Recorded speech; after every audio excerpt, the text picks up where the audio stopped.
그 의사는 왜 병원 대신 땅을 파고 있었을까요? 서울에서 환자를 돌보던 한 부부가 있었습니다. 누구보다 바빴고 누구보다 헌신적이었죠. 그런데 그들이 모든 걸 내려놓고 사라졌습니다. 그리고 몇 달 뒤 지구 반대편 아프리카 잠비아의 황량한 땅에서 삽을 들고 있는 모습이 발견됐습니다. 이들은 왜 병원을 사직하고 먼 나라까지 갔을까요? 무슨 이유로 아무도 가지 않던 땅에 벽돌 하나하나를 쌓기 시작했을까요? 그리고 진짜 묻고 싶은 건 이겁니다. 그들은 결국 병원을 지었을까요? 이제 그 믿기 힘든 이야기를 시작하겠습니다. 그 전에 구독과 좋아요 버튼을 눌러주시면 영상 제작에 큰 힘이 됩니다. 그럼 이야기 바로 시작하겠습니다. 저는 장도연입니다. 서울에 있는 국립의료원에서 내과의사로 일했죠. 아내 이윤정은 간호사였고요. 우리 둘 다 바쁘게 살았어요. 응급실엔 늘 환자가 밀려 있었고 지친 얼굴들이 끝없이 이어졌죠. 새벽 2시에 들어온 교통사고 환자, 오후 내내 열이 나던 아이, 밤새 복통으로 신음하던 할머니, 하루에도 수십 명을 만났지만 정작 집에 돌아가면 말문이 막혔습니다. 윤정이와 저녁을 먹으며 나누는 대화는 고작 오늘도 힘들었네 정도였죠. 그런데도 일할 수 있다는 게 감사했습니다. 의대를 졸업하고 17년째 환자를 돌본다는 것 자체가 제 정체성이었거든요. 새벽에 일어나 병원으로 향하는 길, 지하철 창문으로 보이는 서울의 빌딩들이 참 견고해 보였어요. 이 도시 안에서, 이 시스템 안에서 살아가는 게 당연하다고 생각했습니다. 그렇게 하루하루를 버티듯 살고 있던 2015년 여름, 평범한 화요일 오후였어요. 진료를 마치고 사무실로 돌아왔는데 컴퓨터 화면에 새 메일 알림이 떠 있었습니다. 한 통의 메일이 제 인생을 바꿔놨습니다. 메일 제목은 이랬어요. 잠비아 의료협력 파견 요청. 처음엔 스팸인 줄 알았죠. 요즘 온갖 이상한 메일이 다 오니까요. 그런데 발신자를 보니 세계보건기구 한국사무소더라고요. 클릭해보니 의료사각지대 단기 파견 공고였습니다. 아프리카 잠비아 루사카 지역의 의료진 부족 상황과 3개월 파견 프로그램에 대한 안내였어요.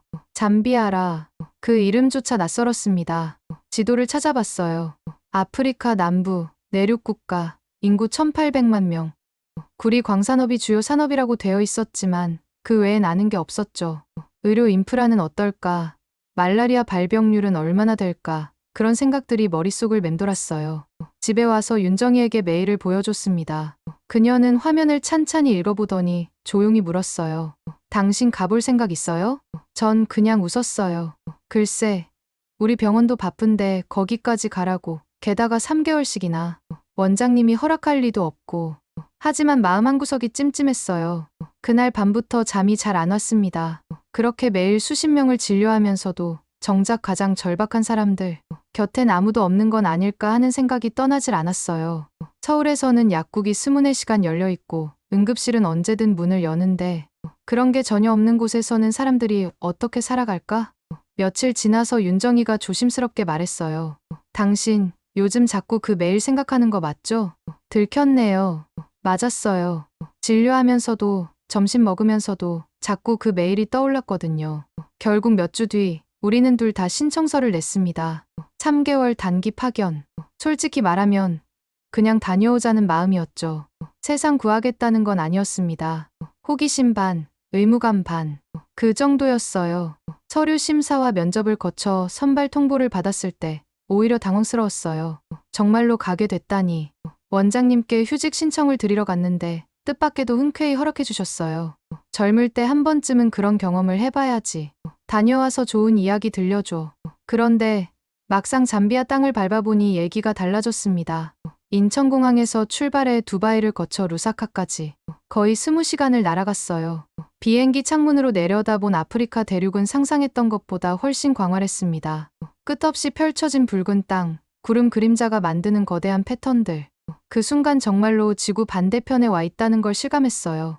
루사카 공항은 생각보다 작았고 습한 공기가 코끝을 찔렀습니다. 현지 코디네이터가 마중 나와 있었는데 차를 타고 시내로 들어가면서 창밖 풍경에 압도됐어요. 빨간 흙먼지가 자욱한 도로, 알록달록한 옷을 입은 사람들, 머리에 짐을 이고 가는 여인들. 모든 게 새로웠습니다. 루사카 외곽, 전기조차 들어오지 않는 마을에서 처음 만난 건 말라리아에 걸린 3살짜리 아이였습니다. 부모는 없었고 근처 할머니가 아이를 등에 업고 오셨어요. 아이는 탈수 상태였고 눈을 제대로 뜨지도 못했죠. 작은 손은 축 늘어져 있었고 호흡은 가빴습니다. 물이 없어요. 여긴 병원이 너무 멀어요. 이런 아이가 죽는 걸 많이 봤습니다. 할머니가 그렇게 말했습니다.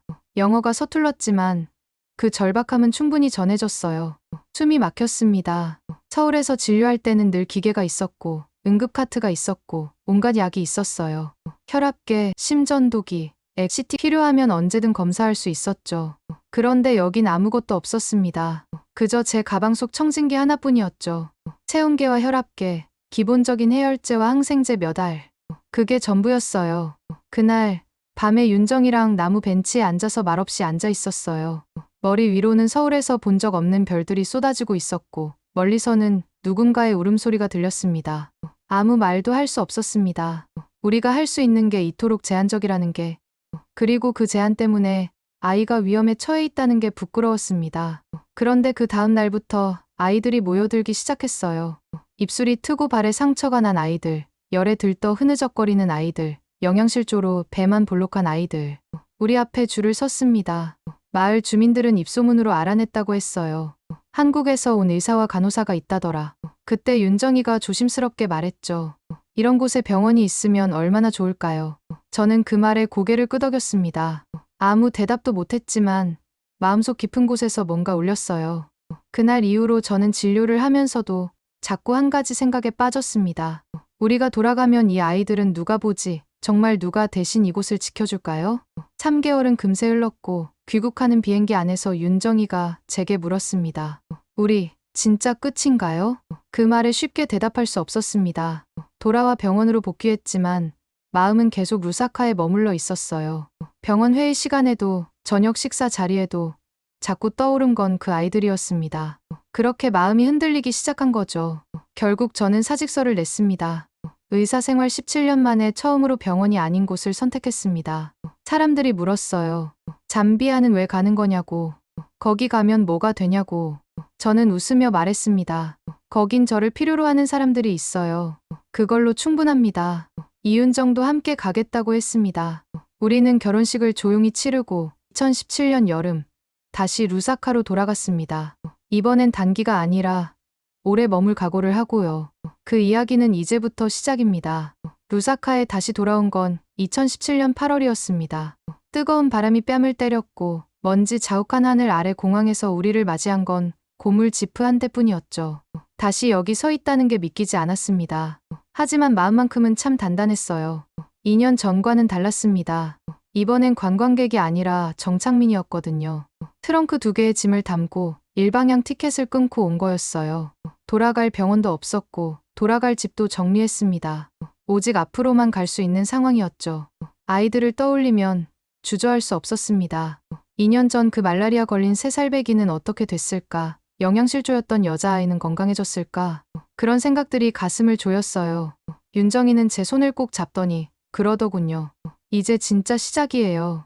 우리는 곧바로 루사카 외곽의 마을들을 돌아다녔습니다. 병원을 세울 땅을 찾기 위해서였죠. 처음엔 막막했어요. 토지 매입 절차도 복잡하고 외국인에 대한 제약도 많았거든요. 부동산 중개업자를 만나러 갔는데 가격을 들어보니 우리 예산의 몇 배였어요. 병원을 지으시려고요? 여기 외곽에요? 돈이 안 될 텐데. 중개업자는 고개를 저었습니다. 그럴 수밖에요. 이 지역은 상업지구도 아니고 교통도 불편하니까요. 그런데 바로 그 이유 때문에 우리는 이곳을 택했습니다. 정말 병원이 필요한 사람들이 사는 곳이었거든요. 놀랍게도 한 마을 주민 회장이 먼저 말했어요. 당신들 돌아올 줄 알았소. 여긴 당신들 자리요. 그 말에 눈물이 핑 돌았습니다. 기억해주고 있었다니요. 주민들이 조금씩 땅을 나눠주었고 결국 2만 평 가까운 부지를 확보하게 됐습니다. 개인 소유지 여러 필지를 모은 거라 소유권 정리가 복잡했지만 마을 원로들이 나서서 도와줬어요. 그 넓은 땅 한복판에 서서 저는 속으로 다짐했죠. 여기 꼭 병원을 세우겠다. 빨간 흙이 발목까지 올라왔고 지평선 끝까지 아무것도 없는 황량한 땅이었지만 상상 속에는 하얀 병원 건물이 서 있었어요. 그때부터 진짜 전쟁이 시작됐습니다. 후원받는 일은 말처럼 쉽지 않았거든요. 처음엔 지인들과 옛 동료들, 교회 지인들에게 메일을 돌렸죠. 솔직하게 상황을 설명하고 도움을 요청했어요. 어떤 분은 바로 기부금을 보냈고 어떤 분은 말없이 격려만 해주셨어요. 사실 그것도 큰 힘이었습니다. 너희가 정말 그걸 해낼 수 있겠느냐는 의문의 시선도 있었어요. 당연했죠. 의사 2명이 아프리카 가서 병원을 짓는다. 영화나 소설 같은 이야기였으니까요. 하지만 우리는 진심이었고 그 진심이 조금씩 사람들에게 전해지기 시작했어요. 건축 도면은 우리가 직접 그렸습니다. 국내에서 공공병원 설계한 친구에게 자문도 받고 초안을 프린트해서 매일 윤정이와 밤새 수정했죠. 전기 설비는 어디에 둘지, 물탱크는 몇 리터짜리로 할지, 환기 구조는 어떻게 만들지. 이런 걸 제가 공부하게 될 줄은 몰랐어요. 인터넷으로 아프리카 기후에 맞는 건축 자료를 찾아보고 유튜브로 시공 방법을 익혔습니다. 벽돌 쌓는 법, 기초 다지는 법, 지붕 구조물 만드는 법까지. 의과대학에서 배운 건 해부학이었는데 이제는 건축학을 독학하고 있었어요. 건축 허가를 받으러 구청에 갔더니 담당 공무원이 묻더군요. 정부 허가 기관에서 나온 거요? 제가 말했죠.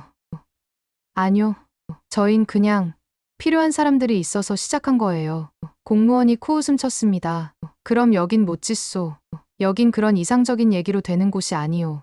절차라는 게 있다고요. 서류는 산더미였어요. 토지 이용 계획서, 환경 영향 평가서, 건축 설계 도면, 승인, 보건부 허가, 소방서 승인까지. 하나하나 받아내는데 몇 달이 걸렸습니다. 뇌물을 요구하는 공무원도 있었고 아예 문전박대하는 곳도 있었어요. 그 말을 들은 날 밤에 윤정이랑 말없이 앉아 있었습니다. 말없이 그냥 손만 잡고 있었어요. 선풍기도 없는 더위 속에서 모기 떼가 윙윙거렸지만 그보다 마음이 더 답답했습니다. 그런데 그 다음 날 마을 원로 한 분이 우리 숙소로 찾아왔습니다. 구겨진 모자를 벗으며 조용히 말했어요. 난 그 아이들 병든 채 죽는 거 너무 많이 봤소. 관청 놈들 말 듣지 말고 그냥 하시오. 우리 동네 사람들 다 도울 거요. 그날부터 주민들이 땅을 평탄하게 다지기 시작했어요. 젊은 남자들이 삽을 들고 여자들은 돌을 옮겼고 아이들은 물을 길어왔습니다. 공식 허가가 나기도 전에 말이에요. 그들에게는 허가서보다 절실함이 더 중요했나 봅니다. 기성 건축회사 하나 없이 현장에서 우리가 직접 시작한 거죠. 첫 삽을 뜨던 날 저는 헬멧 대신 밀짚 모자를 썼습니다. 흙먼지 날리는 가운데 삽을 내리꽂으면서 이런 생각이 들었어요. 나 지금 진짜 병원 짓고 있구나. 서울에서 환자 보던 의사가 여기선 벽돌을 나르고 있었습니다. 하루 종일 삽질하고 나면 손에 물집이 잡혔고 등은 뻐근했어요. 신기하게도 몸은 힘들었지만 마음은 평안했습니다. 진료실에서 느끼지 못했던 뿌듯함이 있었어요. 윤정이는 아이들과 함께 땅에 물을 뿌리며 노래를 불렀어요. 현지 민요를 배워서 부르는 모습이 참 자연스러웠습니다. 언어가 달라도 음악은 통하더라고요. 병원이 생기면 나도 거기 가도 돼요? 한 아이가 묻더군요. 새까만 눈망울을 반짝이며 기대에 찬 목소리였어요. 제가 웃으며 말했습니다. 너희들을 위해 짓는 거야. 제일 먼저 와야지. 건물의 기초가 조금씩 올라가기 시작했습니다. 바닥에서 벽이 자라나듯 천천히 벽돌 하나에 10cm씩 하루에 한 줄씩 쌓아 올렸어요. 아직도 갈 길이 멀지만 우리는 하나씩 해내고 있었어요. 벽돌 한 장 한 장마다 이름을 붙이듯 아이들 얼굴을 떠올리며 쌓아 올렸습니다. 밤이 되면 마을 사람들이 모여와서 함께 저녁을 먹었어요. 옥수수죽과 구운 생선, 단순한 음식이었지만 정말 맛있었습니다. 그들의 웃음소리를 들으며 저는 생각했어요. 이게 바로 우리가 찾던 삶이었구나. 그렇게 병원이라는 말이 도면이 아니라 현실이 되어가고 있었습니다. 매일 조금씩 천천히 하지만 확실하게. 2020년 초였습니다.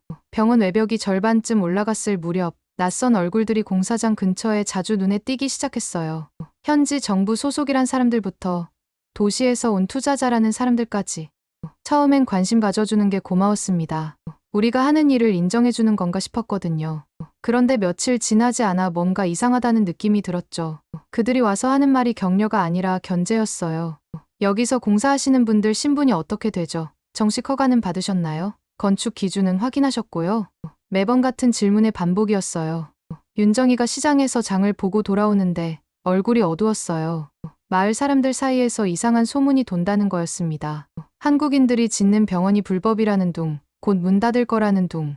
누가 그런 말을 퍼뜨리는지는 모르겠지만 분명히 의도적이었어요. 이 병원이 공식 허가가 된 기관이 아니라서 곧 중지 요청이 들어갈 수 있다네요. 윤정이가 들고 온 서류엔 그런 문구가 찍혀 있었습니다. 알고 보니 인근 지역에 중국 자본이 들어간 대형 진료소가 들어설 예정이었고, 우리가 그 계획의 걸림돌처럼 여겨진다는 말도 돌고 있었어요. 상업적 목적이 있는 곳에서 보면 무료로 진료하는 우리 병원이 달갑지 않았을 수도 있죠. 아니, 우린 그냥 애들 치료하려는 건데 무슨 걸림돌이에요. 제가 그렇게 말하자 윤정이는 조용히 고개를 저었어요. 여긴 그런 단순한 세상이 아니에요. 맞는 말이었습니다. 우리는 너무 순진했던 것 같아요. 병원 짓는다고 하면 누구나 환영할 줄 알았는데 세상엔 복잡한 이해관계가 얽혀 있었어요. 의료 서비스도 결국 사업이고 우리가 무료로 제공하는 게 기존 사업자들에게는 위협이 될 수 있었던 거죠. 실제로 그 즈음부터 자재가 지연됐고 시멘트 트럭이 이유 없이 취소되는 일도 벌어졌습니다. 벽돌 공급업체에서는 갑자기 가격을 2배로 올렸고 전기 공사업체는 일방적으로 계약을 파기했어요. 우연이라고 하기엔 너무 연속적이었습니다. 자꾸 공사 일정이 밀리니까 같이 돕던 마을 주민들조차 걱정스러운 눈빛을 보내기 시작했어요. 매일 와서 벽돌을 나르고 시멘트를 개던 청년들이 하나둘 안 보이기 시작했고요. 혹시 우리 괜히 도운 거 아니오? 나중에 우리까지 피해보는 건 아닐까요? 그 말에 가슴이 철렁했습니다. 주민들의 신뢰가 무너지는 건 절대 막아야 했어요. 그들이 없으면 우리는 아무것도 할 수 없었거든요. 그래서 저는 근처 모든 건자재 업체를 직접 돌기 시작했습니다. 루사카 시내부터 외곽 공단까지 그 먼지바람 속에서 새벽부터 밤까지 발품을 팔았어요. 수십 군데를 돌아다니며 가격을 비교하고 할부 조건을 협상했습니다. 한국어도 영어도 통하지 않는 곳에서는 몸짓으로 설명하기도 했어요. 벽돌 쌓는 신용을 하고 지붕 그리는 손짓을 하면서요. 겨우겨우 확보한 자재를 트럭에 싣고 돌아오는 길, 덜컹대는 차 안에서 윤정이가 제 손을 꼭 잡았습니다. 손바닥에는 물집이 터진 자국이 있었고 얼굴에는 먼지가 가득했어요. 우리가 하는 일이 맞는 거죠? 그럼 맞지. 지금은 힘들어도 언젠간 아이들이 여길 지킬 거야. 그렇게 말하면서도 솔직히 저도 흔들렸습니다. 이 나라에서 외부 도움 없이 순수하게 병원을 짓는다는 게 가능하기는 한 건지. 한국에서 의사할 때는 이런 복잡한 현실을 몰랐어요. 환자만 보면 됐으니까요. 그런데 여기서는 의사이기 전에 사업가가 되어야 했고, 외교관이 되어야 했고, 때로는 정치가도 되어야 했습니다. 하지만 마을 아이들 얼굴이 떠오르면 그 고민은 사치 같았어요. 하루라도 빨리 진료를 시작해야 했습니다. 우리가 도착하기 전까지 이 아이들은 어떻게 아픔을 견뎠을까? 그 생각을 하면 가슴이 아팠어요. 그러던 중 뜻밖의 전화가 한 통 왔습니다. 한국에서 활동하는 한 다큐멘터리 PD 소문을 들었는지 병원 건축 이야기를 취재하고 싶다는 거였죠. 처음엔 망설였습니다. 괜히 주목받으면 더 복잡해질 수도 있겠다 싶어서요. 저는 망설였지만 윤정이는 고개를 끄덕였어요. 우리가 왜 이걸 하는지 제대로 보여줄 기회일지도 몰라요. 그리고 한국 사람들이 알아야 하지 않을까요? 여기서 무슨 일이 일어나고 있는지. PD는 곧 현장에 도착했고 이곳의 상황을 있는 그대로 담아갔습니다. 화려한 병원 건물도 아니고 천막 진료소 같은 현장. 삽자루 들고 벽돌 옮기는 저희 모습. 땀으로 흠뻑 젖은 윤정이 얼굴. 흙먼지 속에서도 환하게 웃는 아이들. 그건 연출할 수 없는 진짜 이야기였죠. 카메라가 돌아가는 동안에도 공사는 계속됐어요. 아이들은 신기해하며 카메라 주변을 맴돌았고 어른들은 평소처럼 일했습니다. 그게 더 자연스러웠어요. 우리의 일상이 바로 그랬거든요. 며칠 뒤 그 방송이 한국에 나갔고 뜻밖의 반응이 돌아왔습니다. 인터넷 게시판과 SNS에는 이런 말이 적혀 있었어요. 저런 의사가 아직도 있네요. 나도 후원하고 싶어요. 병원 이름이 뭔가요? 어떻게 도울 수 있나요? 그때 처음 우리가 혼자가 아니라는 걸 느꼈습니다. 한국에 있는 사람들이 우리를 응원하고 있다는 게 믿어지지 않았어요. 며칠 사이에 후원문의 메일이 수십 통 왔고 작은 금액이지만 꾸준히 기부금이 들어오기 시작했습니다. 그리고 조금 늦었지만 현지 공공보건국에서도 공식 허가가 내려졌어요. 아마 한국에서 방송이 나간 게 영향을 미쳤을 수도 있어요. 공문엔 이런 문장이 적혀 있었습니다. 현지 주민의 건강과 생명을 위한 의료 기반 확충 사례로 인정함. 이게 별거 아닌 문장처럼 보일 수 있지만 저희에겐 참 눈물 나는 순간이었습니다. 몇 달 동안 벽돌을 쌓으며 마음도 무너졌던 그 시간들 속에서 이 한 줄이 다시 우리를 일으켜 세웠어요. 그날 저녁 공사장에 모인 마을 사람들과 작은 축하잔치를 열었어요. 누군가는 북을 가져왔고 누군가는 음료를 준비했어요. 아이들은 노래를 불렀고 어른들은 옥수수죽을 나눴죠. 전기도 없는 어둠 속에서 촛불과 횃불만으로 밝힌 파티였지만 그렇게 따뜻할 수가 없었어요. 밤하늘 아래서 윤정이가 제게 말했습니다. 이 병원 이름 정했어요. 루사카 어린이 희망병원. 어때요? 저는 고개를 끄덕였죠. 더할 나위 없이 좋은 이름이었습니다. 희망. 우리가 여기 온 이유도, 사람들이 우리를 기다리는 이유도 모든 게 그 한 단어에 담겨 있었어요. 그렇게 우리는 다시 삽을 들었습니다. 이번엔 공식 허가서가 있었고, 한국에서 응원하는 사람들이 있었고, 무엇보다 우리 곁에 끝까지 함께할 마을 사람들이 있었어요. 비로소 진짜 병원이 되어가고 있다는 걸 느꼈습니다. 2020년 9월, 하늘이 잿빛이더니 갑자기 쏟아지기 시작했어요. 아프리카의 우기는 한국의 장마와 달랐습니다. 마치 하늘이 뚫린 것처럼 폭포수가 떨어지는 거였어요.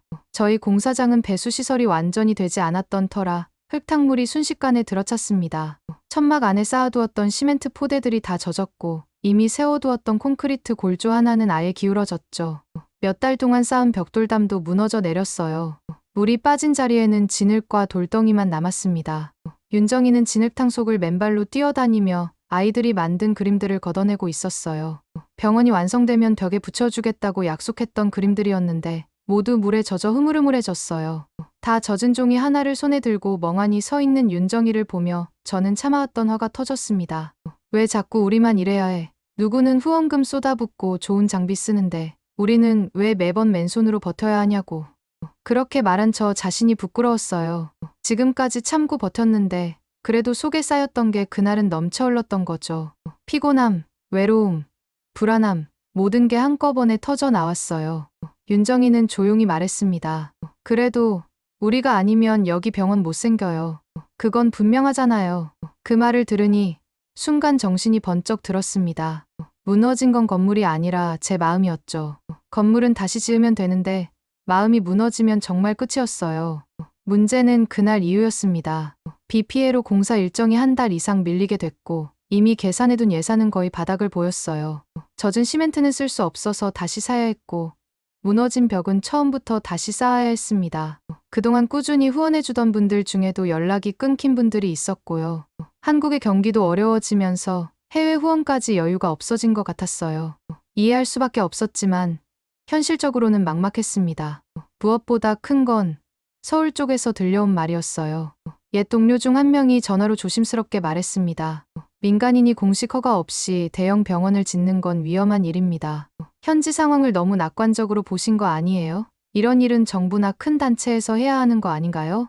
그 말을 들었을 때는 가슴이 철렁 내려앉았습니다. 우리가 어떤 대회를 위한 것도 아니고 그저 아이들이 아프지 않게 해주고 싶은 마음 하나로 여기까지 왔는데 세상은 그 마음을 가벼이 보더군요. 한국에서는 이런 말도 들렸어요. 현실을 모르고 무모한 도전을 한 거 아니냐. 처음부터 계획이 부실했던 것 같다. 감정에 휩쓸려서 일을 벌인 게 아니냐. 멀리서 보는 사람들에게는 우리가 철없는 몽상가로 보였을 수도 있어요. 그 즈음 마을의 한 여자아이가 숨졌습니다. 5살이 채 안 된 아이였는데 말라리아로 고열이 심했어요. 저희가 갖고 있는 약으론 역부족이었고 그날은 비가 너무 많이 와서 루사카 시내 병원으로 이송도 못했습니다. 도로가 물에 잠겨서 차가 다닐 수 없었거든요. 아이는 제 품에서 조용히 숨을 거뒀어요.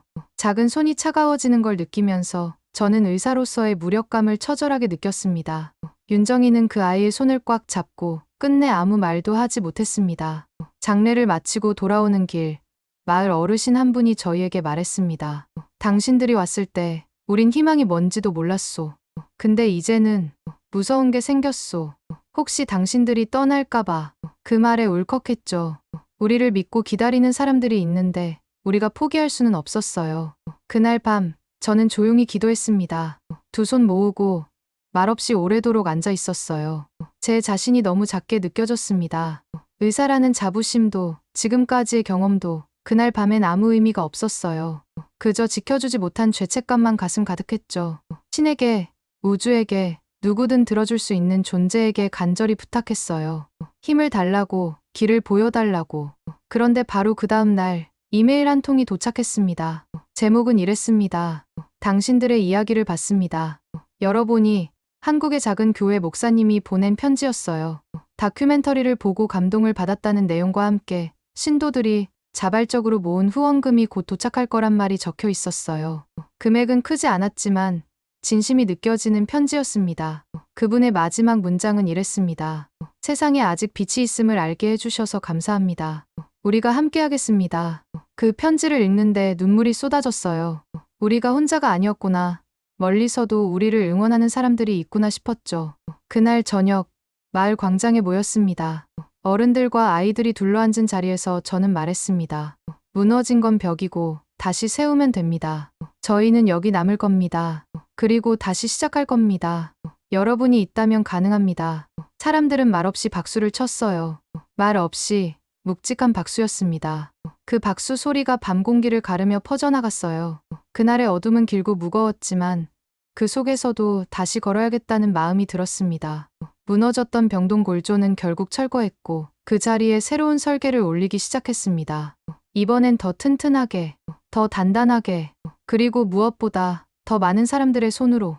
마을 주민들이 아침마다 돌아가며 물을 길어오고 청년들이 흙벽돌을 굽기 시작했어요.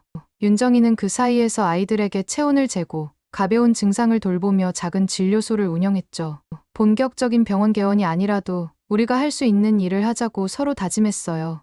이제 우리는 다시 일어났습니다.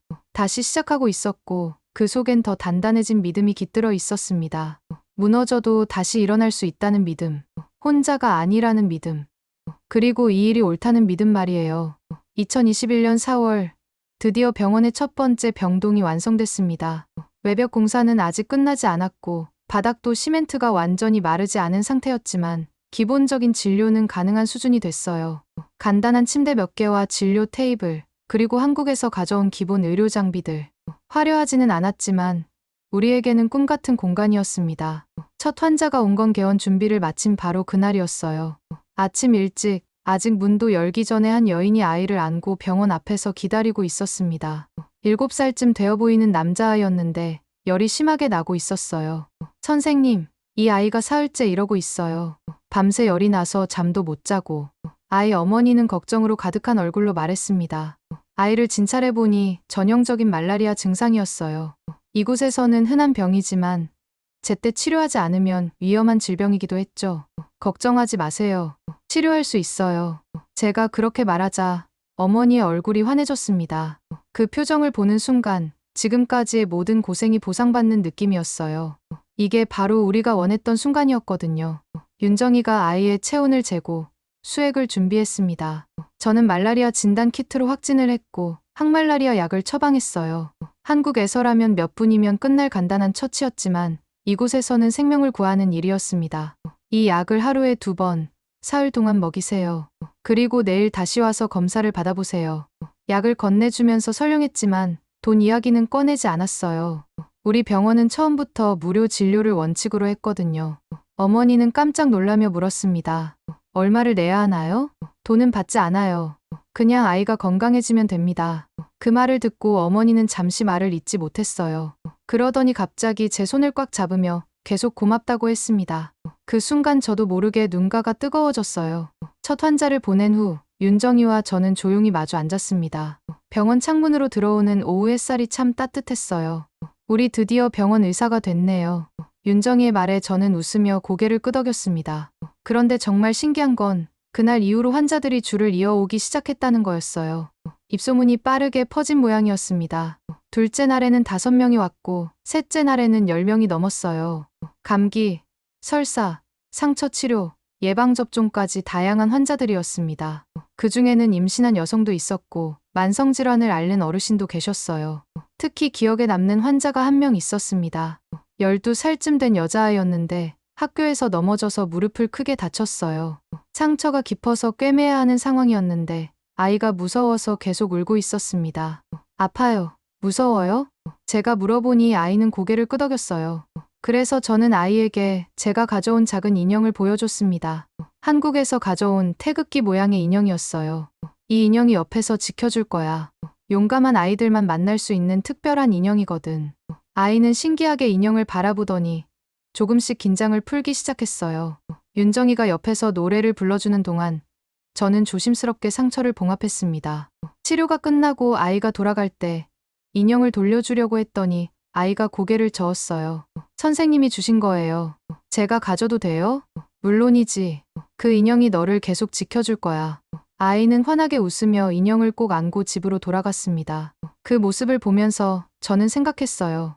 우리가 치료하는 건 병만이 아니라 마음도 함께구나. 첫 주가 지나면서 우리는 하루 일과에 익숙해졌습니다. 아침 7시에 병원 문을 열고 오후 6시까지 진료를 했어요.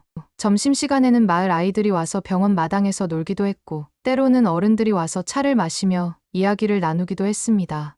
병원이 단순히 치료하는 공간이 아니라 마을의 중심이 되어가고 있었어요. 사람들이 만나는 장소이자 희망을 나누는 공간이 된 거죠. 어느 날 저녁, 진료를 마치고 정리를 하고 있는데 첫 번째 환자였던 그 아이 어머니가 찾아왔어요. 손에는 직접 만든 빵을 들고 있었습니다. 선생님들이 우리 아이를 살려주셨어요. 이게 제가 드릴 수 있는 전부예요. 그 빵은 정말 맛있었어요. 그런데 그보다 더 달콤한 건 그 마음이었습니다. 우리가 받은 첫 번째 보수였거든요. 돈이 아닌 감사한 마음으로 받은 첫 번째 대가였어요. 그날 밤 윤정이와 저는 그 빵을 나눠 먹으면서 대화를 나눴습니다. 우리 정말 의사 맞나요? 이렇게 행복해도 되나요? 맞아요. 이게 진짜 의사가 되는 거예요. 첫 환자부터 시작된 우리의 진짜 의사 생활. 그 시작이 참 아름다웠습니다. 매일매일이 새로웠고 매 순간이 보람찼어요. 이런 삶이 가능하다는 걸 그때 처음 알았습니다. 병원이 본격적으로 자리를 잡아가던 2022년 초 뜻밖의 일이 벌어졌습니다. 마을 사람 몇 명이 와서 조심스럽게 알려줬어요. 인근 지역에 새로 들어온 외국계 병원에서 이상한 소문을 퍼뜨리고 있다는 겁니다. 한국인들이 세운 병원은 위생도 안 좋고 약도 제대로 된 게 아니다. 처음엔 그냥 지나가는 이야기겠거니 했습니다. 경쟁이 있을 수밖에 없는 상황이니까요. 하지만 며칠 뒤 정말로 진료 예약이 확 줄었습니다. 그 전까진 하루에 30명은 오던 아이들이 10명도 채 안 됐어요. 뭔가 단단히 이상했습니다. 더 놀라운 건 마을 입구에 새로운 포스터가 붙어 있었다는 거였어요. 무료 건강검진, 최신 장비, 전문의 진료 같은 문구들이 화려하게 적혀 있었습니다. 그리고 맨 아래에는 작은 글씨로 기존 진료소의 위험성에 대한 경고문까지 있었어요. 곧장 알아보니 중국 자본이 들어간 병원이 근처에 개원 준비 중이더라고요. 규모도 컸고 시설도 그럴듯했습니다. 3층 건물에 최신 의료 장비, 에어컨까지 갖춘 화려한 시설이었어요.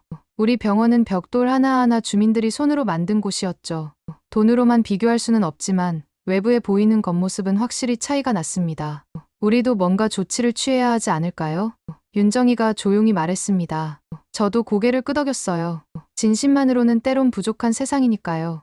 사람들이 겉모습에 현혹될 수도 있고 무료라는 말에 의구심을 가질 수도 있었어요. 그래서 우리는 그간의 기록을 정리해 세계보건기구 지역 지부에 보냈습니다. 병원의 진료, 사례, 운영 구조, 감염관리 상태, 환자 만족도 조사 결과까지요.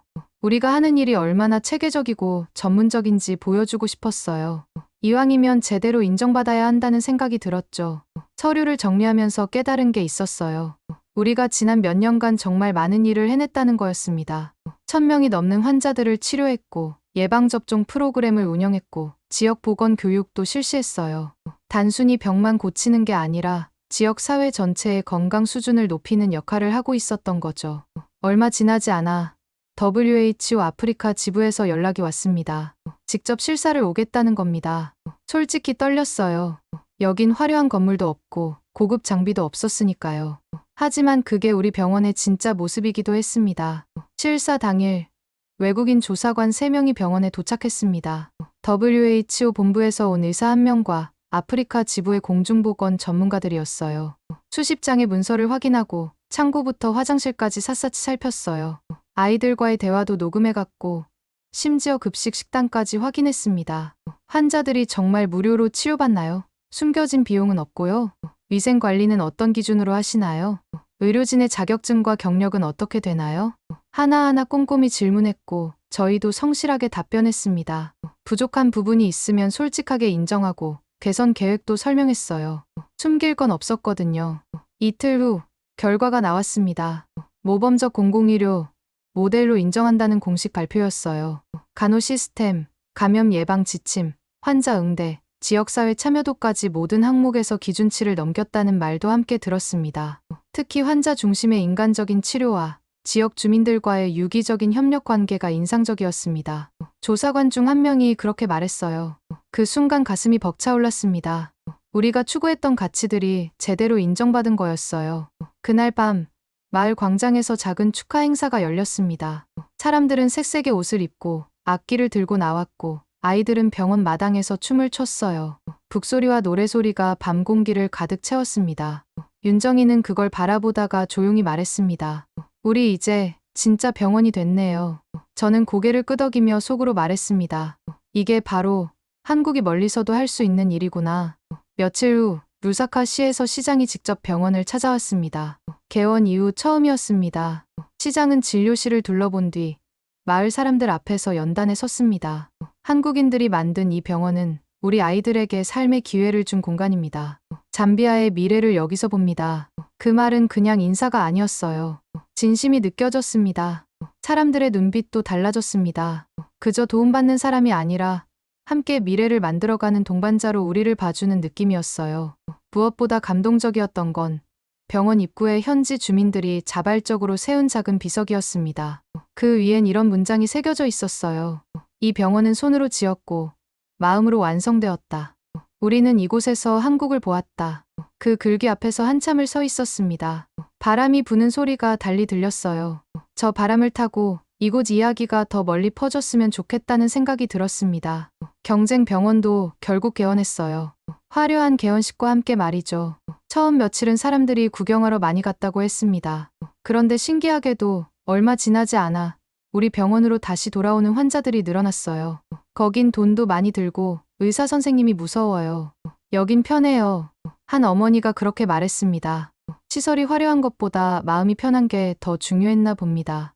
어느 날 진료를 마치고 나오는 길, 한국에서 온 봉사단원 중 한 청년이 말했습니다. 선생님, 저 올해 간호대학에 지원합니다. 이 병원 보고 꿈이 생겼어요. 그 말에 가슴이 벅차올랐습니다. 병원을 세운다는 건 건물을 짓는 게 아니라 사람의 꿈을 심는 일이구나 싶었죠. 진심은 결국 살아남습니다. 소문도, 경쟁도, 자본도 결국엔 지나가요. 그런데 진심은 남아요. 그렇게 우리는 또 하루를 걸어갔습니다. 아주 단단한 하루였습니다. 2023년 봄, 병원 마당에 낯선 얼굴들이 자주 보이기 시작했습니다. 한국 방송국 촬영팀이었습니다. 저희 병원이 해외 언론에 소개되면서 여러 매체에서 취재 요청이 들어왔죠. KBS, SBS, MBC는 물론이고 CNN에서도 연락이 왔어요. 처음엔 거절하려 했습니다. 아이들을 위한 공간이 괜히 사람들 눈에 노출되는 게 싫었어요. 혹시 상업적으로 이용당하는 건 아닐까 하는 걱정도 있었고요. 그런데 윤정이가 조용히 말했어요. 이제는 알려도 돼요. 우리가 아니라 이 병원이 말할 차례예요. 맞는 말이었어요. 우리가 주목받는 게 아니라 이곳의 현실과 아이들의 상황이 알려져야 했어요. 그래야 더 많은 도움이 올 수 있고 더 많은 사람들이 관심을 가질 수 있었거든요. 결국 촬영을 허락했습니다. 제작진은 2주간 병원에 머물며 아이들의 일상, 마을 사람들의 이야기, 그리고 우리 부부의 진료 모습을 담았어요. 카메라 앞이 낯설긴 했지만 진료는 언제나와 같았죠. 땀 흘리고 웃고 아이들 이름 부르며 하루를 보냈습니다. 선생님들은 언제 한국으로 돌아가실 예정인가요? PD가 인터뷰 중에 물었어요. 저는 잠시 말을 멈췄습니다. 솔직히 그런 계획은 세워본 적이 없었거든요. 글쎄요. 아직 끝나지 않은 일이 많은데 언제 돌아간다고 말하기는 어렵네요. 그럼 계속 여기 계실 건가요? 여기가 저희가 있어야 할 곳이라고 생각해요. 그 대답이 방송에 그대로 나갔고 한국에서는 영원히 아프리카에 살 건가? 라는 반응들이 나왔어요. 어떤 사람들은 이해해줬지만 어떤 사람들은 너무 극단적이다. 가족들 생각은 안 하나라는 말도 했어요. 카메라가 돌아가는 동안에도 공사는 계속됐어요. 아이들은 신기해하며 카메라 주변을 맴돌았고 어른들은 평소처럼 일했습니다. 그게 더 자연스러웠어요. 우리의 일상이 바로 그랬거든요. 다큐멘터리는 한국에서 황금 시간대에 방영됐고 놀라운 반응이 이어졌습니다. 전국 각지에서 후원 문의가 빗발쳤고 어떤 할머니는 직접 엽서를 보내셨어요. 삐뚤빼뚤한 글씨로 이렇게 적혀 있었죠. 나는 병원에 한 번도 못 가봤지만 당신들은 정말 훌륭한 사람들입니다. 내 손녀가 당신 이야기 보고 의사가 되고 싶다 하네요. 그 엽서를 읽는데 눈물이 왈칵 쏟아졌습니다. 우리가 누군가에게 꿈이 되고 있다니 그건 상상도 못했던 일이었거든요. 멀리 한국에서 우리를 본 적도 없는 할머니가 이런 마음을 보내주신다는 게 믿어지지 않았어요. 그리고 그 여파로 실제로 한 고등학생이 부모님과 함께 병원을 방문하게 됐습니다. 서울에서 직접 루사카까지 와서 병원에서 며칠 동안 자원봉사도 하고 아이들과 놀아줬어요. 한국어를 배우고 싶어하는 현지 아이들에게 간단한 인사말도 가르쳐주고요. 그 학생이 돌아가기 전날 말했습니다. 선생님, 전 이 병원에서 한국의 얼굴을 봤어요. 저도 이렇게 살고 싶어요. 그 말을 들으며 마음이 찡했습니다. 언젠가 우리가 떠나더라도 이 공간이 누군가의 방향이 될 수 있겠구나 싶었죠. 그리고 이런 생각도 들었어요. 우리가 여기서 하는 일이 단순히 의료봉사가 아니라 문화교류이자 미래를 위한 투자구나. 그 무렵 한국 외교부에서도 연락이 왔습니다. 병원을 한국 민간외교의 상징 사례로 소개하고 싶다는 제안이었어요. 저는 조금 망설였습니다. 우리가 한 건 그저 아이 하나 살리고 싶은 마음이었거든요. 정치적인 도구로 이용되는 건 원하지 않았어요. 그러나 윤정이는 고개를 끄덕였죠. 작은 불빛도 어둠을 밝히잖아요. 우리가 그 역할을 했으면 좋겠어요. 그래서 우리는 외교 행사에 참여했고 그 자리에서 저는 이렇게 말했습니다. 제가 있는 곳이 곧 한국입니다. 제가 진료하는 시간만큼 한국이 잠비아를 보살핀다고 생각합니다. 정부가 하는 일이 아니라 개인이 하는 일이지만 그것도 한국이 하는 일이에요. 행사장을 나서며 루사카 시장이 제게 다가와 말했습니다. 장 선생, 이 병원은 이제 우리 모두의 것이오. 그러나 처음 씨를 뿌린 건 당신이오. 그 말에 저는 고개를 숙였습니다. 그저 진심으로 했던 일인데 이토록 많은 사람들의 마음속에 남았다는 사실이 가슴 벅찼어요. 한편으로는 부담스럽기도 했어요. 너무 많은 관심과 기대가 쏟아지니까요. 사람들이 우리를 영웅처럼 대하는데 우리는 그냥 평범한 의사와 간호사였거든요. 매일 실수도 하고 힘들어하기도 하는 보통 사람들이었어요. 마지막으로 기억에 남는 일이 하나 더 있었습니다. 병원 앞 광장에서 열린 작은 음악회에서 아이들이 직접 만든 노래를 부르기 시작했어요. 노랫말은 단순했지만 가슴을 울렸습니다. 우리는 배웠어요. 멀리 있어도 함께 할 수 있다는 걸. 사랑은 바다를 건너와요. 한국에서 우리에게로. 그 노래를 듣고 저는 생각했습니다. 돌아가야 할 이유는 점점 줄어들고 남아야 할 이유는 계속 쌓여간다고요. 어떤 사람은 묻습니다. 언제 돌아오실 겁니까? 저는 대답합니다. 지금은 여기가 제 자리입니다. 한국에 있는 가족들도 이제는 이해해 주시는 것 같아요. 처음엔 걱정이 많으셨지만 우리가 보내는 사진과 편지를 보시고 조금씩 마음을 여셨어요. 내가 행복하면 된다는 말씀을 해주셨을 때 정말 고마웠어요. 그렇게 우리는 돌아가지 않았습니다. 아니, 어쩌면 마음은 이미 여기 살고 있었는지도 모르겠습니다. 한국은 여전히 우리의 고향이지만 이곳은 우리의 집이 되었어요. 그리고 이 선택이 틀리지 않았다는 걸 매일매일 확인하고 있습니다. 2025년 병원 앞마당에 나무 한 그루를 심었습니다. 제가 직접 땅을 파고 윤정이가 어린 묘목을 조심스럽게 옮겨 심었어요. 아이들은 둘러서서 박수를 쳤고 마을 어르신은 나무 뿌리에 물을 부으며 조용히 말했습니다. 이건 이제 우리 모두의 나무요. 그 나무 이름은 희망이라고 지었습니다. 병원 이름과 같았죠. 그리고 그날은 우리가 병원에 처음 도착한 날로부터 정확히 10년째 되는 날이었습니다. 10년. 참 긴 시간이면서도 또 어떻게 보면 금세 지나간 시간이었어요. 그동안 많은 변화가 있었습니다. 병원은 이제 루사카 시에서 인정한 공식 교육병원이 되었고 현지 의사와 간호사들이 중심을 이루고 있어요. 처음에는 우리 둘뿐이었는데 이제는 의사 4명, 간호사 8명, 그리고 각종 의료기사들까지 총 20여 명의 직원이 함께 일하고 있습니다. 윤정이는 지금 병원 내 간호학교의 책임자로 교육을 맡고 있습니다. 현지 젊은이들에게 간호기술을 가르치고 그들이 자격증을 취득할 수 있도록 돕고 있어요. 언어 장벽도 문화 차이도 이젠 장벽이 아니에요. 모두가 한 팀으로 움직이고 있습니다. 선생님, 오늘 수업에서 배운 혈압 측정법 다시 연습해봐도 될까요? 현지 간호학생 중 하나가 저녁 시간에도 와서 묻곤 해요. 그런 열정을 보면 정말 기특하고 또 한편으로는 책임감도 느껴집니다. 이 아이들이 앞으로 이 지역 의료의 중심이 될 테니까요. 특히 저희가 가장 감격했던 순간은 첫 환자였던 어린아이가 어느덧 청년이 되어 병원에 지원서를 들고 왔을 때였습니다. 서류를 받아든 순간 눈을 의심했어요. 이름을 보고 얼굴을 보고 틀림없었습니다. 선생님, 저 기억하시겠어요? 저는 여기서 다시 시작하고 싶어요.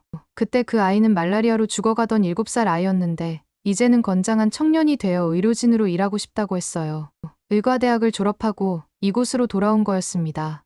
그날 밤 저희 부부는 아무 말 없이 아이 사진첩을 꺼내봤습니다. 삐쩍 마르고 병색이 가득하던 얼굴이 이제는 또렷한 눈빛과 미소를 가진 청년으로 자라고 있었습니다. 이런 기적 같은 일이 정말 일어날 수 있구나. 그런 생각이 들었어요.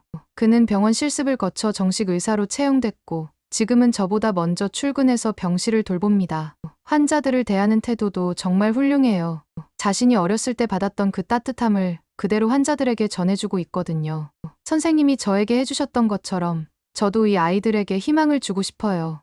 그가 그렇게 말할 때 정말 뿌듯했습니다. 사람은 이렇게 바뀔 수 있는 존재라는 걸 그 아이가 보여줬어요. 그리고 우리가 심은 씨앗이 이렇게 아름다운 열매로 자랄 수 있다는 것도 증명해줬고요. 2025년 여름, 우리는 은퇴를 준비하고 있습니다. 오래전부터 마음먹었던 일이기도 했고요. 60대 중반이 되니 체력적으로도 한계를 느끼기 시작했어요. 그리고 무엇보다 이제는 우리가 없어도 병원이 잘 운영될 수 있는 시스템이 갖춰졌거든요. 마을 회의에서 이 이야기를 꺼냈을 때 사람들은 조용했습니다. 누군가는 눈시울을 붉혔고 누군가는 그냥 제 손을 꼭 잡았어요. 말로 표현하기 어려운 그런 분위기였어요. 선생님, 어디 가시는 건 아니죠? 그냥 병원은 여기에 계실 거잖아요? 그 말을 듣는데 마음이 참 따뜻했습니다.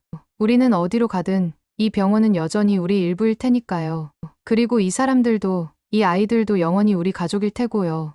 은퇴 후에는 한국으로 돌아갈 계획입니다. 부모님들도 연세가 많으셔서 이제는 곁에서 모셔야 할 때가 됐어요. 하지만 완전히 떠나는 건 아니에요. 1년에 몇 번씩은 이곳을 방문해서 후배 의료진들을 지원하고 아이들도 만나고 싶어요. 마지막 진료날 아침, 병원 전체가 조용했습니다. 아이들도 직원들도 말을 아꼈어요.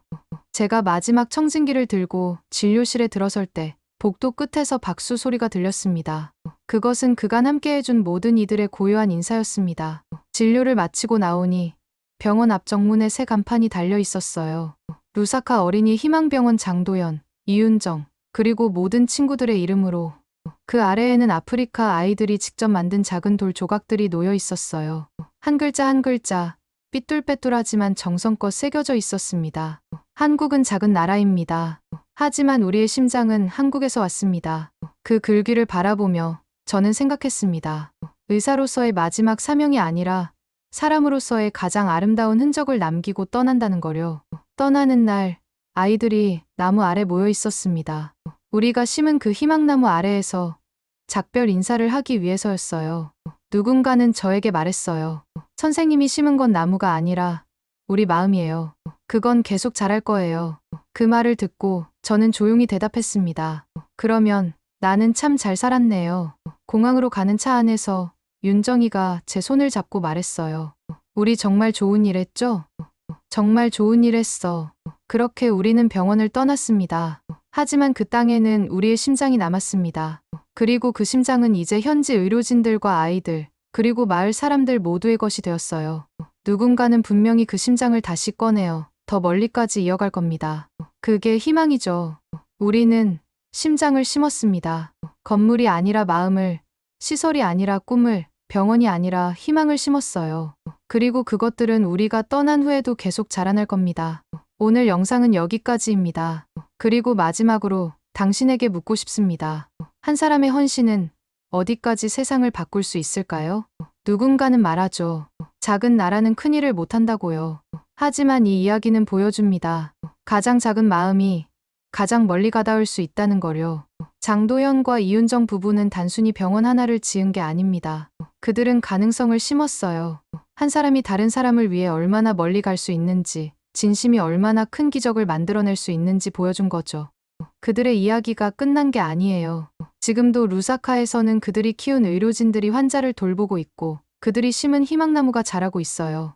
그리고 언젠가 그 나무 그늘 아래에서 새로운 꿈을 키우는 아이들이 또 다른 기적을 만들어낼 겁니다. 당신이라면 어디에 심장을 심으시겠습니까? 긴 시간 함께 해주셔서 진심으로 감사합니다.